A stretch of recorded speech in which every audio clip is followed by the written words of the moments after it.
అత్యుత్తమ ప్లేస్మెంట్స్ తో ఎంఎన్సీ కంపెనీలలో ఉద్యోగమే లక్ష్యమా? ఇంజనీరింగ్ చదవాలనే మీ పిల్లల కలని కేజీ రెడ్డి కాలేజ్ తో నిజం చేసుకోండి.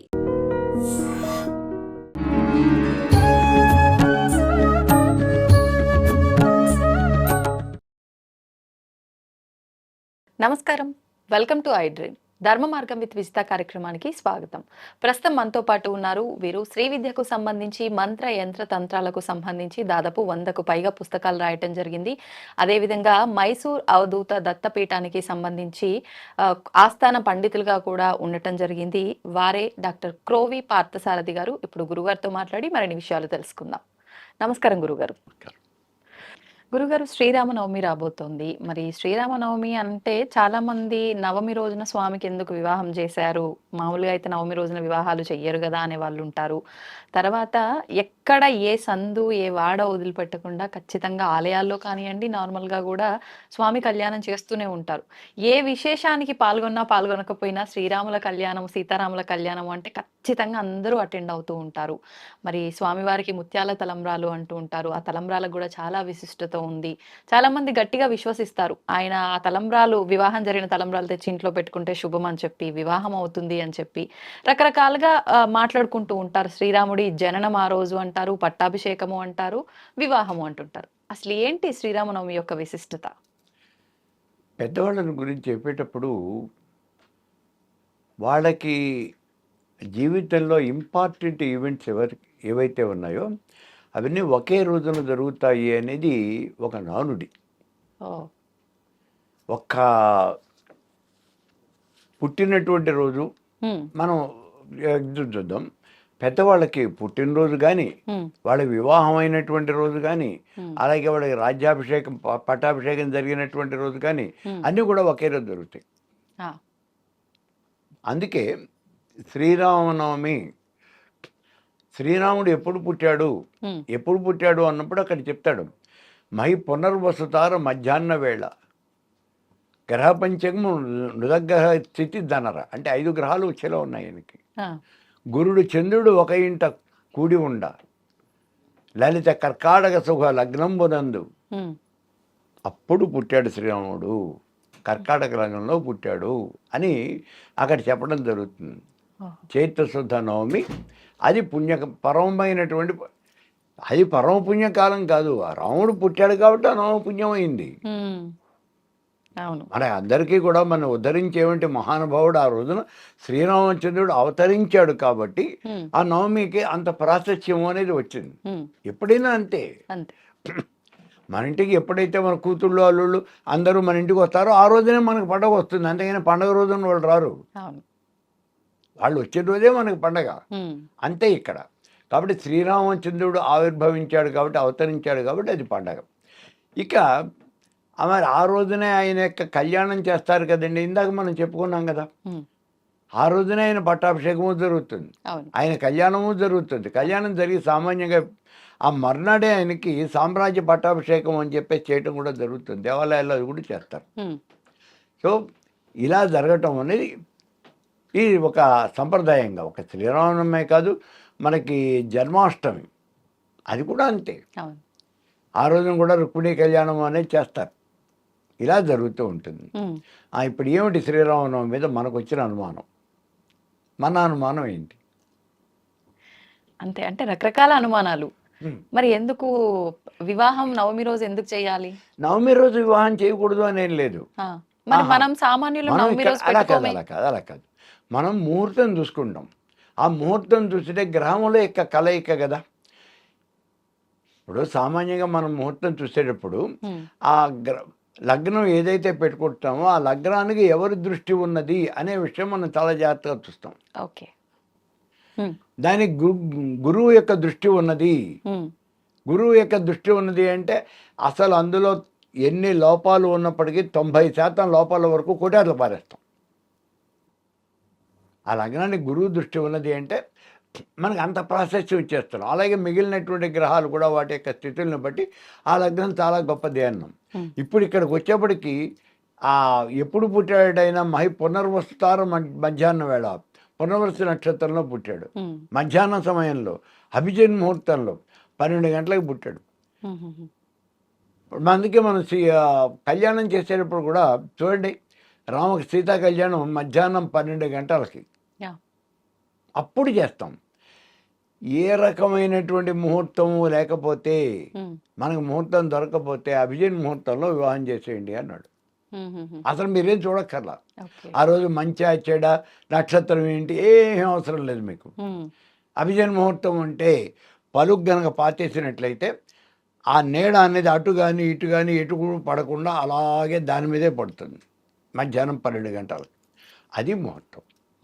అందుకని అటువంటి ముహూర్తంలో అది ఉన్నటువంటి ముహూర్తాల్లో చాలా గొప్పదైనటువంటి ముహూర్తం అది.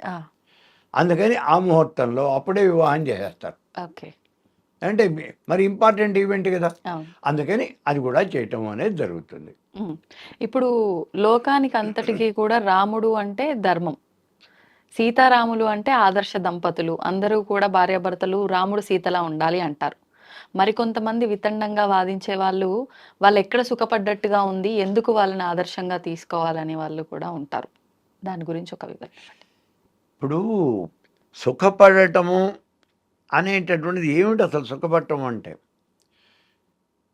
మీరేదో నేను హాయిగా తిన్నానా, నేను హాయిగా పడుకున్నానా, ఏసీ వేసుకున్నానా, నీ సుఖమే కాదు కావాల్సింది. ఇక్కడ రాముడు మూర్తీభవించినటువంటి ధర్మస్వరూపుడు అని చెప్తూ ఉన్నాం మనం.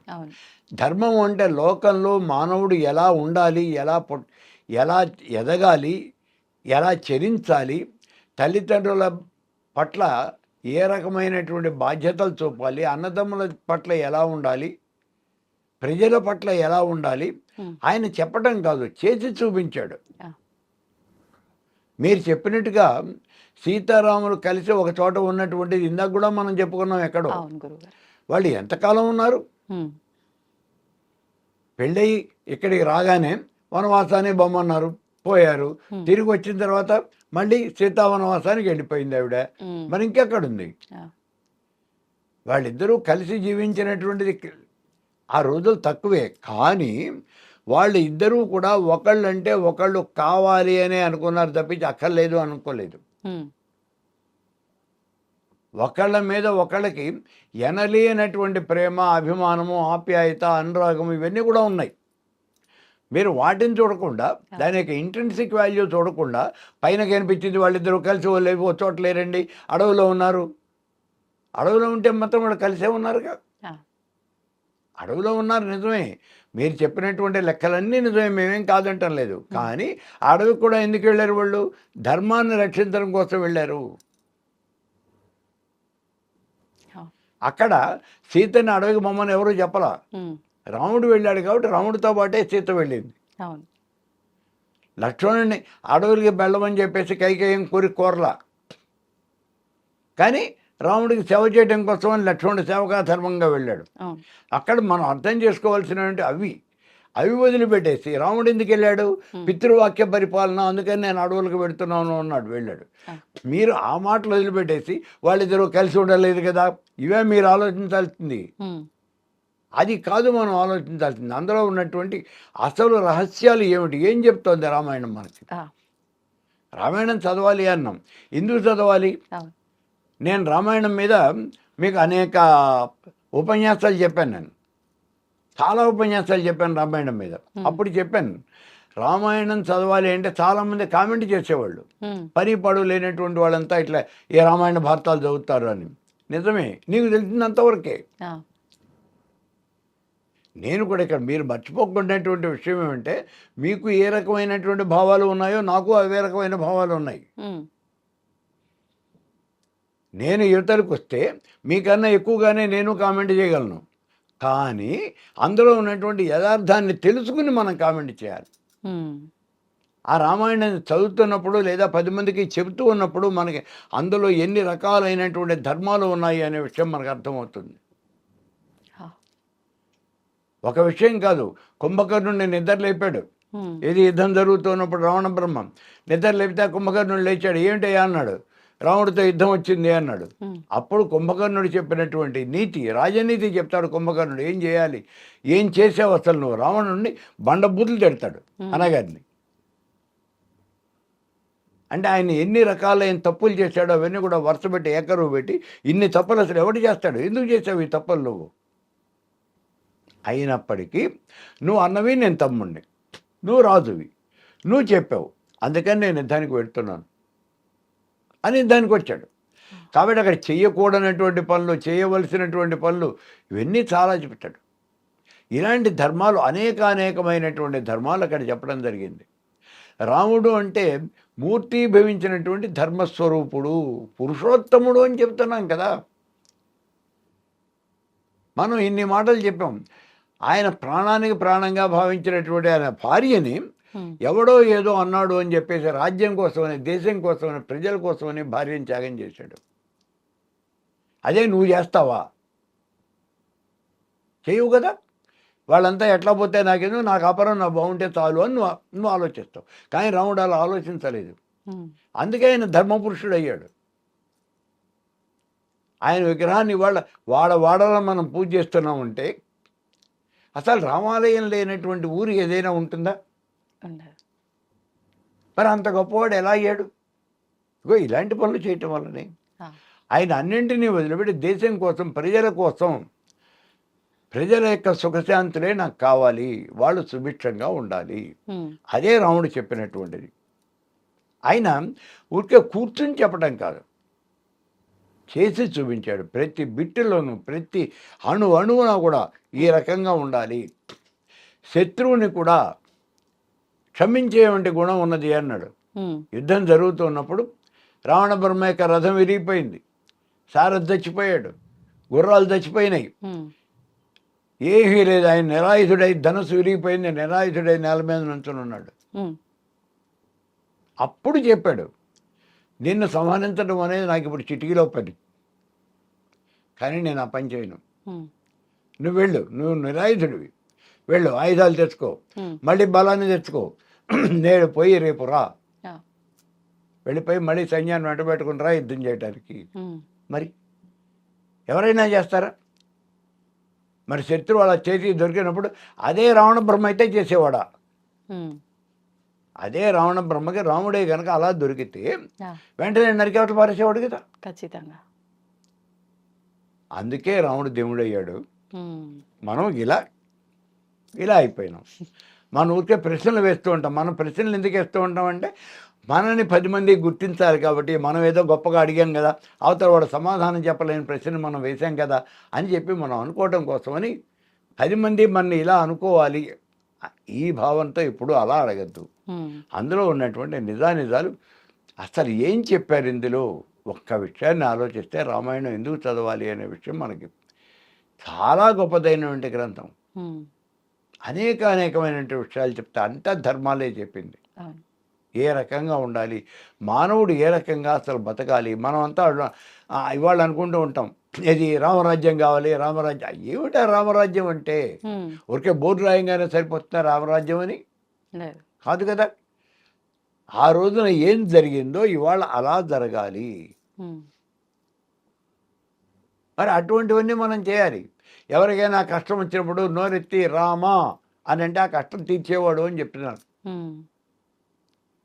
మరి అటువంటి గవర్నమెంటు, అటువంటి పరిస్థితులు మనకి రావాలి అని మనం కోరుతున్నాం. ఇప్పుడు మన మోడీ గవర్నమెంట్ చెప్తాను కదా, అదే కదా, ఆ రామరాజ్యం రావాలి అంటే మనం ప్రయత్నం చేయాలి, మనలో కూడా మార్పు రావాలి. అదే చెప్తూ ఉన్నది. మనం అంతా కలిసికట్టుగా కనుక పనిచేస్తే ఆ మార్పు అనేది వస్తుంది. మన యొక్క మన ప్రవర్తన అనేది మారాలి. మనకి మొరాలిటీ అనేది రావాలి. ఆ మొరాలిటీకే ఇంపార్టెన్స్ ఇచ్చాడు రామాయణ భారతాల్లో, రెండింటిలోనూ కూడా. మొరాలిటీ లోపించింది కాబట్టే భారతంలో మొత్తం 18 అక్షోహిణి సైన్యాన్ని నరికి అవతల పారేయడం జరిగింది. ఇంకా ప్రక్షాళనం చేయడానికి అసలు ఎక్కడ అవకాశం అనేది అక్కడ దొరకల. ఇక్కడ కూడా ప్రయత్నం చేశారు, ఆఖరి నిమిషం దాకా ప్రయత్నం చేశాడు. నేడు పోయి రేపు రా అన్నాడు. ఇప్పటికైనా నువ్వు మార్చుకో అన్నాడు. సీతను తీసుకొచ్చి మాకు అప్పగించు, నువ్వు చేసిన తప్పు అని ఒప్పుకో చాలు, మీలో పరివర్తన అనేది వస్తే మేము నువ్వు వదిలేస్తాము అన్నాడు. రాలేదు. రాకపోతే ఇంక చేయగలిగింది ఏముంది? ఆఖరు వస్తానుగా ఆయన శిక్షించడం ఒకటే జరిగింది. కాబట్టి అంత మహత్తరమైనటువంటిది రామాయణం. రామాయణాన్ని వినటం వల్ల మనకేం వస్తుంది, రామాయణం మనకేం చెప్తుంది? జనం ఏం పిచ్చాళ్ళు కాదు. రామాయణం మనకి ఏమీ చెప్పకపోతే ఇంతమంది తీసినటువంటి సినిమాని మళ్ళీ తీసి డైరెక్టర్లు మారుతున్నారు, యాక్టర్స్ మారుతున్నారు, అంతేగాని కథ అదే కదా, ఇతివృత్తం అదే. మరి ప్రతిసారి సూపర్ హిట్ అవుతూనే ఉంది. మీరు ఎన్నిసార్లు తీసినా రామాయణాన్ని జనం చూస్తూనే ఉన్నారు. కారణం అందులో ఉండే నీతి, న్యాయం అవన్నీ కూడా ప్రజలకు బాగా పడతాయి.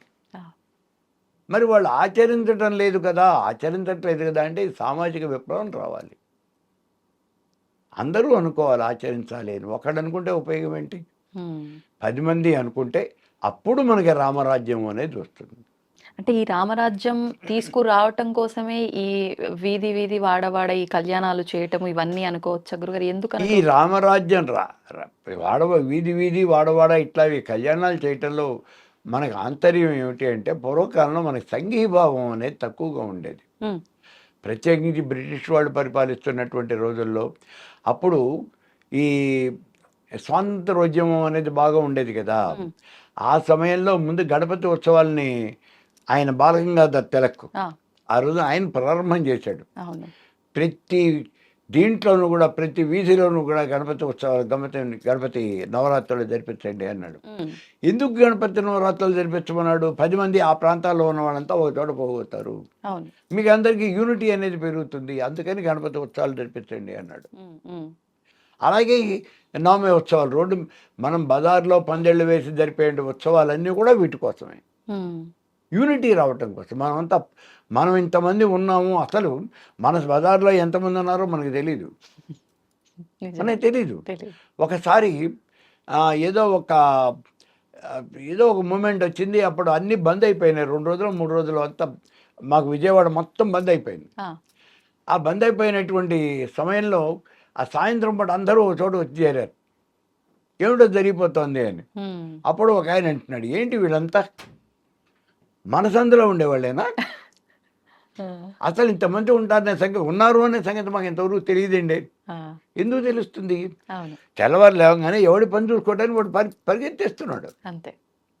రాత్రిపూట ఎవడికి వీలైనప్పుడు వాడి ఇంటికి వస్తున్నాడు. కాబట్టి మన ఇంట్లో పక్కింట్లో ఎవడున్నాడో కూడా మనకి తెలియదు. మరి మనకి ఈ సంఘీభావం రావాలి అంటే వాళ్ళంతా ఒక చోట కలవాలి. ఎట్లా కలుస్తారు? అందుకోసమే ఈ అయ్యప్ప స్వామి దీక్షలు పెట్టి భజనలు చేసిన, లేకపోతే గణపతి నవరాత్రులు, శ్రీరామనవమి పందిట్లు, లేదా ఇప్పుడు అమ్మవారి యొక్క శరన్నవరాత్రుల్లో ఇవి వేయటం కూడా జరుగుతుంది. ఇట్లాంటి కార్యక్రమాలని చేసి మనమంతా 10 మంది ఒక చోట కూర్చొని మేమంతా ఉన్నాము అని సంఘీభావం తెలుసుకోవడం కోసం, దానికోసమే ఈ కార్యక్రమాలన్నీ కూడా జరుగుతూ ఉంటాయి. ఇప్పుడు ఈ తలంబ్రాలకు సంబంధించి కూడా విశ్వాసం ఉంది, అంటే దాని గురించి ఉంది. తలంబరాలు భద్రాచలంలో ఇప్పుడు శుభమైనటువంటివి మనం కనుక వాడుకున్నట్లయితే మనకు కూడా శుభం జరుగుతుంది అని ఒక నమ్మకం ఉంది. అంటే భద్రాచలంలో అక్కడ రామ కళ్యాణం, రాముడికి తలంబరాలు, ఆయనకి పోసినట్టు అక్కడ ముత్యాల తలంబరాలు కూడా పోయటం జరుగుతుంది.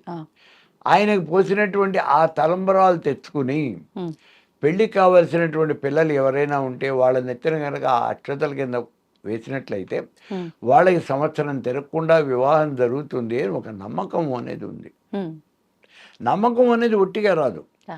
అలా అక్షతలు వేస్తే ఎవరికో కొంతమందికైనా జరిగింది గతంలో, కాబట్టి అది నమ్మకం అనేది ఉంది. కాబట్టి అంత నమ్మకం ఉంది. అందులో ఇంకోటి, ఆ తలంబరాలు వాళ్ళు పోయటంలో అవి మామూలుగా బియ్యము అంటే మనకి తెలిసేదో మరలో పోసేసే ధాన్యాన్ని బియ్యం పట్టుకొస్తాం, లేకపోతే దంపిన బియ్యం పట్టుకొస్తాం. కానీ ఇక్కడ అలా కాదు. కొంతమంది ఆ తత్పరత, తాదాత్మ్యత, రాముడు అంటే విపరీతమైనటువంటి భక్తి ఉన్నటువంటి వాళ్ళు ఉన్నారు, సామాన్యం కాదు. వాళ్ళు ధాన్యాన్ని ముందు పోసుకుని చేత్తో ఒలుస్తారు. వాళ్ళు ఈ ధాన్యం మీద ఉండే పొల్లుని చేత్తో ఒలిచి ఆ గింజ తీసి ఆ పక్కన పెడతారు. అలా పక్కన పెట్టినటువంటి గింజలే ధాన్యపు గింజలు, అవే బియ్యపు గింజలు. వాటినే ఇక్కడ ఈ తలంబ్రాలుగా వాడటం అనేది జరుగుతుంది. కాబట్టి మరి వాటికి ఎంత ప్రాశస్త్యం ఉన్నది అనే విషయాన్ని మనకు తెలుస్తుంది చూడండి, చాలా గొప్పగా. అయితే దీంట్లో ముత్యాల తలంబరాలు, ఉమ్, ముత్యాలు కూడా తలంబరాలుగా పోసేవంటి ఆచారం. ఇప్పుడు మన వాళ్ళు పెళ్ళిళ్ళలో మనకి పోస్తూనే ఉన్నారు కదా, అవును. అవేవో అనేక Plastic. రకాలు కలిపి అవన్నీ కూడా ఎత్తినెత్తిని పోస్తూ ఉన్నారు.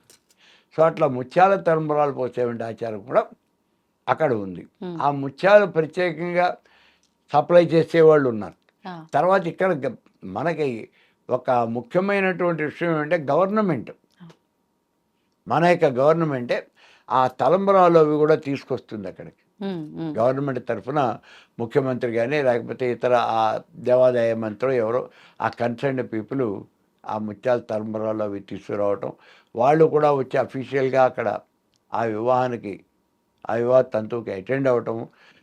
అందులో రాముడి యొక్క కళ్యాణం అన్నప్పుడు భద్రాద్రి మనకి, అవును. ఆ భద్రాచలంలో జరిగే ఉండే కళ్యాణం గుళ్ళో జరగదు, ఉమ్, అది నడు రోడ్డు మీద చేస్తారు. ఉమ్, ఎందుకనంటే అందరికీ చూడటానికి వీలుగా, అవును. అందరూ కూడా ఆ కళ్యాణాన్ని డైరెక్ట్గా చూడటానికి వీలుగా వాళ్ళు 4 రోడ్లు కలిసే ఉండే కూటమిలో ఒక పెద్ద ఈ ఏర్పాట్లన్నీ భారీగా చేసి అక్కడ కళ్యాణం చేయటం అనేది జరుగుతుంది. అంటే అందరికీ కూడా ఆ ప్రయోజనం కల్పించడం అనేది జరుగుతుంది. ఉమ్, ఇలా ఈ కళ్యాణం అనేది జరుగుతుంది. స్వామివారికి పట్టు వస్త్రాలు పట్టుకొస్తారు గవర్నమెంట్ వాళ్ళు, అవును. పట్టుకొస్తారు. అయితే ఏమంటే ఇంత కళ్యాణం జరుగుతూ ఉంటే కొన్ని ఎప్పుడైనా ఉంటాయర్రా, దుష్టశక్తులు అనేవి ఎప్పుడైనా ఉంటాయి. ఉమ్, మనం ఏదైనా ఒక మంచి పని చేస్తున్నాము అంటే, ఎందుకంటే ఇప్పుడు ఒక చిన్న విషయాన్ని మనం చూస్తే, మోడీ ఇదివరకు ఒకసారి పాకిస్తాన్ మీద ఏదో ఒక సర్జికల్ ఫైట్ అని చెప్పేసి వాళ్ళు ఏదో ఇచ్చేశారు. ఆ చేసి ఇట్లా మనం చేసాము, ఇందులో మనం గెలిచాము అని చెప్పేసి వాళ్ళు పార్లమెంట్లో అనౌన్స్ చేశారు. ఉమ్, చాలా బాగుంది అని అందరూ మెచ్చుకున్నారు. ఇందులో ఒక ఆయన ఎవరో లేచి, మేము నమ్మం ఇవన్నీ మీరు చేశారని మాకు నమ్మకం ఏంటి, మీరు ఆ సర్జికల్ ఫైట్ చేసినటువంటి వీడియోలు మాకు ప్రదర్శించండి అన్నాడు. ఉమ్, అరే అసలు ఏమైనా బుద్ధి జ్ఞానం అనేది ఉంటుందా? యుద్ధం జరుగుతుంటే వీడియో తీస్తారు ఎవరన్నా? వీడియో తీసి ఏమన్నా మీరు సినిమా అనుకున్నారా దీన్ని వీడియో తీయడానికి? మీరు ఆ వీడియో ప్రదర్శిస్తేనే మేము నమ్ముతాం. ఇలాంటి వాళ్ళు ప్రతి చోట ఉంటారు. అది ఎవరు ఏమిటి అని చెప్పడానికి వీల్లేదు. అవును. ఇప్పుడు ఇక్కడ కూడా అలాంటిదే కొన్ని రకాలైనటువంటి ఇవి లేచి, ఎందుకు అంటే వాళ్ళు ఎవరో లేచి ఇది శ్రీరామచంద్రుడు కాదు ఇక్కడ ఉండేది, ఇక్కడ రామనారాయణుడు ఉంటాడు. ఎవరు చెప్పాడు నీకు? నా కళ్ళ కనిపించి చెప్పాడా? ఉమ్, నీకు కనిపిస్తే నాకు కూడా కనిపించమను. ఎందుకు ఇలాంటివన్నీ చెప్పి ఉపయోగం ఏంటి అంటే, ఇవి ఎవరు చేస్తూ ఉంటారు అంటే నాకు తెలిసి ఒకళ్ళే. ఎవరు అంటే, ఎవరికైతే పేరు ప్రతిష్ట అనేవి బయట 10 మంది చెప్పుకోవటం మానేస్తారో వాళ్ళంతా వాళ్ళ నేమ్ మళ్ళీ ఫ్లోట్ చేసుకోవడం కోసం ఇట్లాంటి మాటలన్నీ మాట్లాడుతూ ఉంటారు. వాళ్ళ పేరు బయటికి రావాలి, 10 మంది వాళ్ళని చెప్పుకోవాలి. ఎలా చెప్పుకుంటారు? అందుకని ఇట్లాంటి పనులన్నీ చేస్తూ ఉంటారు. ఏదో మనకి నా చిన్నప్పుడు వాళ్ళు ఎవరో కథ చెప్తూ ఉండేవాళ్ళు. వాళ్ళ నాన్న వాడు ఊళ్ళో ఒక వెధవ, రోడ్డు ఒక పనికిరాని వెధవుడు ఉన్నాడు. ఉమ్, వాళ్ళ నాన్న వీడికైనా వెధవ. వాడు చచ్చిపోతూ కొడుకు మాట చెప్పాటరే, నీకైనా నేను గొప్పవాడిని, నువ్వు అనిపించాలరా ఊళ్ళోనూ అని. ఉమ్, సరేను అన్నాడు. వీడికి ఎలా అనిపించాలో తెలియదా. వాళ్ళ నాన్న మంచివాడని అనిపించాలట. అసలు మంచితనం ఎలా చేస్తే మంచివాడు అవుతాడు వీడికి తెలియదు. ఉమ్, ఎలాగా చాలా రోజులు ఆలోచించాడు. ఆలోచించగా వాడికి ఒక చిన్న ఆలోచన అనేది తట్టింది. ఉమ్, మీరు అదిగా భావించకండి, నేను ఆ ఆలోచన కూడా ఏదో చెప్పేస్తాను. ఉమ్, ఆ ఊరి చివర ఒక మంచినీళ్ళ బావి ఉండేది. ఆ, పొద్దున్నే ఆ బావికి చుట్టూ పళ్ళెం కట్టేసి ఉంటుంది. ఊళ్ళో ఉన్న వాళ్ళందరూ కూడా వచ్చి పొద్దున్నే ఆ బావి నుంచి నీళ్లు తోడుకుని ఇంటికి తీసుకెళ్తారు. అవే మంచినీళ్ళు. వీడు ఆలోచించాడు. వీళ్ళ నాన్న పొద్దున్నే చెంబట్టుకుని ఆ బావి దగ్గరలో అక్కడికి పోయి వీడి పనులన్నీ కానిస్తుండేవాడు. ఉమ్, ఆ వచ్చిన వాళ్ళు అక్కడ ఉన్నటువంటి ఆడవాళ్ళంతా వాడిని తిట్టుకుంటూ ఉండేవాళ్ళు. ఓహో, మరి వాడే మంచివాడు అనిపించాలి. ఆ మర్నాడు వీడు చెంబట్టుకుని ఆ బావి పక్కన అక్కడే కూర్చున్నట్టు వాడు. అప్పుడు వాళ్ళు అన్నారు, "డోరే వీడికైనా వీళ్ళ నాన్న అయ్యిండ్రా బాబు, అక్కడ తెచ్చేవాడు, వీడు ఎక్కడే తెస్తున్నాడు" అని. అలా సో ఇట్లా ఏదో ఒక రకంగా వాడి పేరు పైకి రావాలి అనేటువంటి ఉద్దేశంతో, అది కుటిలమైన ఆలోచన అంటారా ఏమో నాకు తెలీదు, దాన్ని ఏమంటారో నాకు తెలియదు. మొత్తానికి ఎలా వచ్చినప్పటికీ కూడా ఇట్లాంటి నీచ నికృష్టమైనటువంటి ఆలోచనలు చేసేవాళ్ళు అలాగూ కొంతమంది ఉన్నారు. మన ఎవరో అడిగారు, అదేంటండి ఇప్పుడు భద్రాచలంలో ఆయన రామనారాయణ అంటున్నారు ఏంటండి, ఈయన ఎక్కడి నుంచి వచ్చాయండి రామనారాయణ? ఎక్కడి నుంచి వచ్చారో చెప్పేవాళ్ళకే తెలియాలి. ఏమి ఇదంతా ఏమంటే వాళ్ళ పేరు చెప్పాను కదా, వాళ్ళ పేరు పడిపోతుంది అని, వాళ్ళు ఎవరిని గుర్తించటం లేదని, వాళ్ళే వైష్ణవాన్ని ఏదో అక్కడ ఉద్ధరిస్తున్నట్టు అని, ఎంత ఒక పిచ్చి ఆలోచన, అంత తప్పించి ఇంకేం లేదు. ఉన్నటువంటి దానిలో don't split in the flowing water అని చెప్పి చెప్తారు చూడండి, ప్రవహించే నీళ్ళలో ఉమ్మేయకండి అని. అట్లాంటి పనులు చేసేవాళ్ళు, వాళ్ళ వల్ల ఇటువంటి ప్రాబ్లమ్స్ అనేవి వస్తూ ఉంటాయి తప్పించి లేకపోతే అలా ఏమి ఉండదు. శ్రీరామచంద్రుడి కళ్యాణం అంటే ఇది కేవలం వైష్ణవులు చేసేదే కాదు. వాడవాడలా పందెళ్ళు వేసి వైష్ణవులే చేయటం లేదు ఇక్కడ. అసలు ముందు మనం గుర్తించాల్సిన విషయం, మనం స్మార్తులం, శివకేశవులకి భేదం అనేది లేదు. మనం ఇద్దరినీ ఒకే రకంగా పూజ చేస్తాం. శివాయ విష్ణు రూపాయ శివరూపాయ విష్ణవే అంటాం. శివస్య హృదయం విష్ణువు విష్ణువస్య హృదయం శివ అంటాం. యథా శివమయో విష్ణువు ఏవం విష్ణుమయ శివ అంటాం. అలాగే రుద్రోపనిషత్తు అని ఒక ఉపనిషత్తు ఉంది, అందులో చెబుతాడు, ఎవడైతే విష్ణువుని ద్వేషిస్తున్నాడో వాడు శివుణ్ణి కూడా ద్వేషించినట్టే. అది శివుల యొక్క ఉపనిషత్తు, రుద్రోపనిషత్తు. విష్ణువుని ద్వేషించద్దు అని చెప్తున్నాడు అందులో. ఎవరైతే విష్ణువుని ద్వేషిస్తున్నాడో వాడు శివుణ్ణి కూడా ద్వేషించినట్టే. ఎవడైతే శివుణ్ణి ద్వేషిస్తాడో వాడు విష్ణువుని కూడా ద్వేషించినట్టే. అలా మీరు ఎప్పుడూ చేయొద్దు, ఇద్దరూ ఒకటే, శివకేశవులకు భేదం లేదు అనే విషయాన్ని చెప్తున్నారు. ఆ మాటను గుర్తుపెట్టుకునే ఇవాళ మనం ఆ భద్రాచలంలో కళ్యాణం చేసినా, లేకపోతే శ్రీశైలంలో కళ్యాణం చేసినా, కాళహస్తిలో కళ్యాణం చేసినా, ఎక్కడైనా పరమాత్మ స్వరూపం ఒకటేను అనే విషయాన్ని గుర్తుపెట్టుకుని మనం ఈ పనులు చేస్తున్నాం. కాబట్టి అటువంటి పనులు ఏదో జనం ఒక బాటను పోతూ ఒక మంచి పని చేస్తూ ఉన్నప్పుడు అవి చెడగొట్టాలి అనే ప్రయత్నాలు చేసేటువంటి వాళ్ళకి ఆ భగవంతుడే సద్బుద్ధి ప్రసాదించాలి అని మనం ప్రార్థించడం తప్పించి అంతకన్నా మనం చేయగలిగింది ఏం లేదు. ధన్యవాదాలు గురుగారు. జై శ్రీరామ్.